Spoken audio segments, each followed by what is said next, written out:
महाराष्ट्र क्रांती news, आवाज सर्वसामान्यांचा. बघत आहात महाराष्ट्र क्रांती न्यूज. खऱ्या अर्थानं आपण जर बघितलं तर महाराष्ट्रामध्ये 1 मे 2026 पासून मुंबईमध्ये, ठाण्यामध्ये आणि त्या भागामध्ये ज्या रिक्षावाल्यांना, ज्या टॅक्सीवाल्यांना मराठी येत नाही, मराठी बोलता येत नाही, त्यांचं परमिट आणि त्यांचं लायसन रद्द होणार आहे. त्याच अनुषंगाने आपण नाशिकच्या सातपूर भागाचा विचार केला तर सातपूर अंबड लिंक रोडमध्ये या परिसरामध्ये देखील मोठे हिंदी भाषिक राहतात आणि आपला रिक्षा व्यवसाय, टॅक्सी व्यवसाय असेल तो करत असतात. त्यांच्या प्रतिक्रिया जाणून घेण्यासाठी आपण या ठिकाणी आलेलो आहोत. त्यांना शुद्ध मराठी बोलता येतं का, त्यांचं लायसन परमिट आहे का आणि प्रशासनाकडून त्यांना काही सांगण्यात आलं का, हे आपण जाणून घेणार आहोत. नमस्कार, आपलं महाराष्ट्र क्रांती न्यूजमध्ये स्वागत आहे. काय सांगाल, या ठिकाणी हिंदी भाषिक रिक्षावाले आहेत, त्यांचं कसं वर्तन असतं आणि त्यांना शुद्ध मराठी बोलता येतं? तर या नाशिक जिल्ह्यामध्ये कमसे कम 40 ते 50 हजार रिक्षा या ठिकाणी चालक असतात. आणि या ठिकाणी दुसरी गोष्ट अशी की या ठिकाणी परप्रांतीय रिक्षावाले आहेत, परंतु या ठिकाणी त्यांचा जो उदरनिर्वाह होतो तो वर्षानुवर्षापासून या ठिकाणी.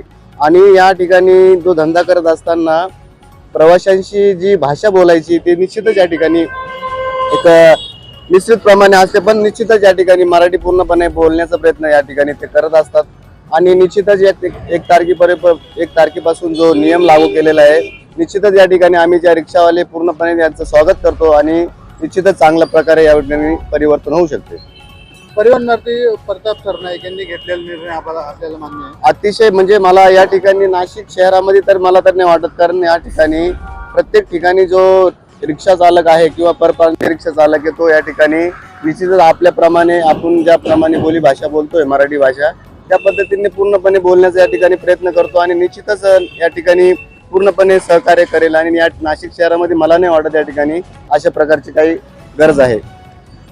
माझी संमती आहे. हे जे बोलले, कुठले आहेत? मी महाराष्ट्र मुंबईचा आहे. मुंबईचा? मी मुंबईवरून इकडे येऊन 6 वर्षाचा होतो तेव्हापासून इकडे आहे. आपण मूळ कुठले?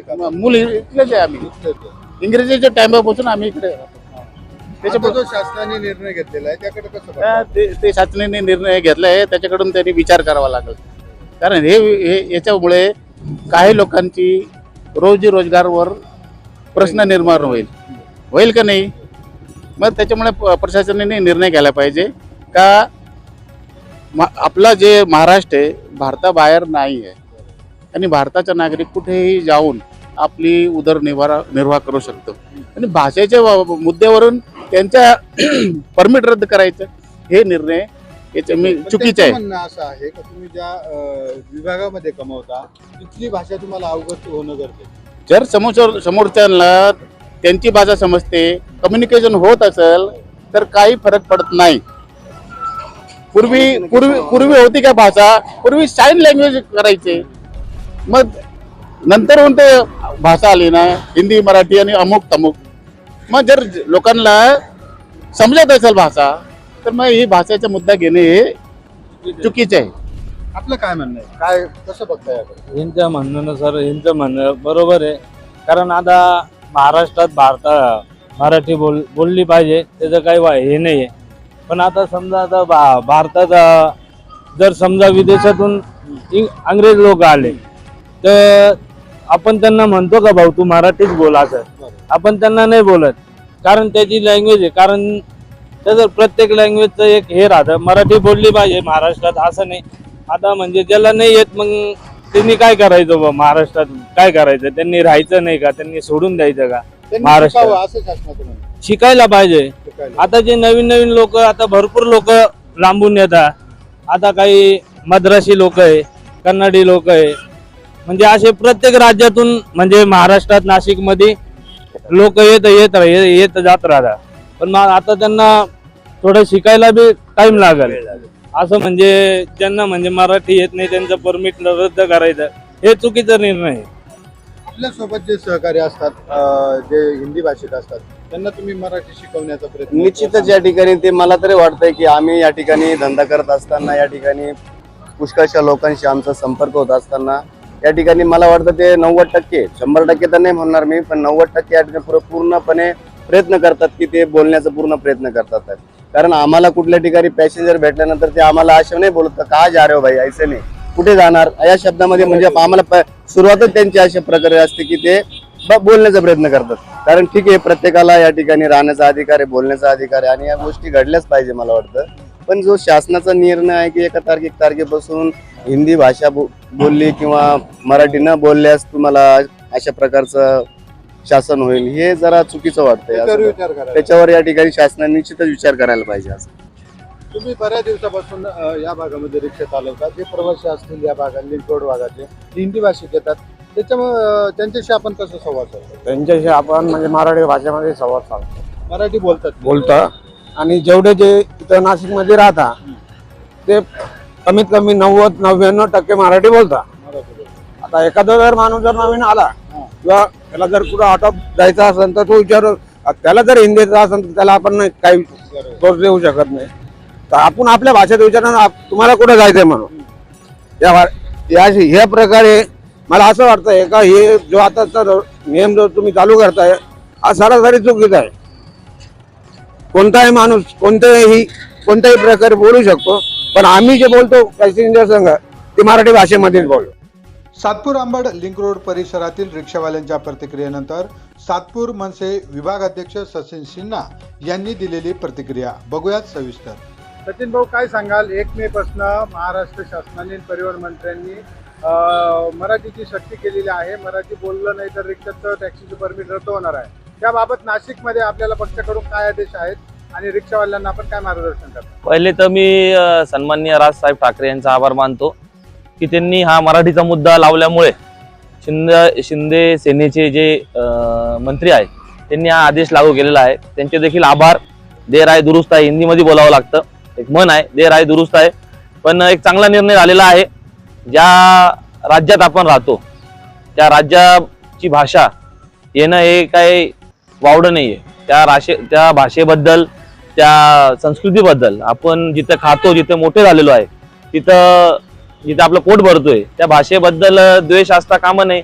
आणि सन्मान्य राजसाहेबांची आम्हाला शिकवण आहे का जिथे अन्याय होतो तिथं आपण उभे राहायला पाहिजे. 1 मे पासून जी सक्ती आहे तिची अंमलबजावणी कशी होईल याची पुरेपूर काळजी आम्ही घेऊ. नाशिकमध्ये जे हिंदी भाषिक रिक्षावाले आहेत, खास करून सातपूर अंबड लिंक रोड आहे त्या भागामध्ये बहुतांशी हिंदी भाषिक आहेत.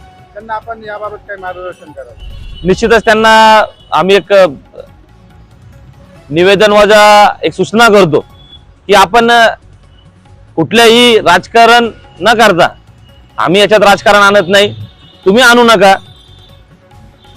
कोणत्याही पक्षाला खुश करण्यासाठी किंवा तुमच्या दिल्ली दरबारी खुश करण्यासाठी जर कोणता नेता तुमचा फायदा घेत असेल ते ओळखा.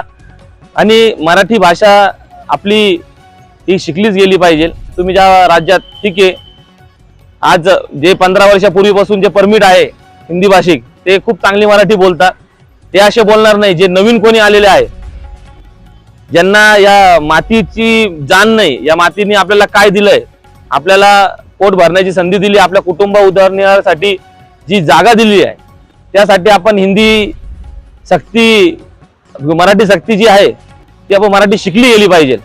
आणि मराठीबद्दलचं आपलं प्रेम, आपुलकी ही दाखवली गेली पाहिजे.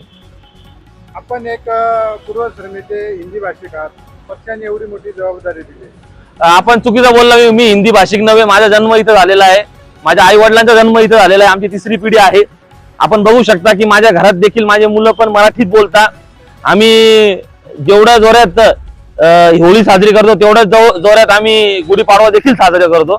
त्यामुळं ज्या मातीने मला एवढं मोठं केलं, सन्मान्य राजसाहेबांनी, ज्यांना माहिती होतं की माझे पंजोबा हे उत्तर भारतीय म्हणजे तिथं राहायचे, आजोबा इथं आले, तेव्हापासून आम्ही 60 वर्षापासून इथं राहतोय. पण सर्व उत्तर भारतीयांनाच विनंती आहे की आपण जर आम्ही एक रूप झालेलो आहोत या मातीशी, तर आपण पण व्हा. आपल्याला इथं मान सन्मानच भेटल. पण आपण जर बोलाल की आम्ही ज्या घरात तुम्ही खाताय आणि भाडेकरू म्हणून राहताय त्या घर मालकाला जर का तुम्ही बोलाल की हम नहीं सुधरेंगे, हम क्या करने काय करो, तो घर मालक हाकलणार आहे तुम्हाला. 1 मे पासून जर समजा नाशिक मधील हिंदी भाषिक रिक्षावाल्यांनी तो आदेश पाळला नाही तर आपण आपले काय असणार? आम्ही निश्चितपणे पहिले तर त्यांना लोकशाही मार्गाने समजवण्याचा प्रयत्न करू, नाही तर मग आमची मनसे स्टाईल राहीलच.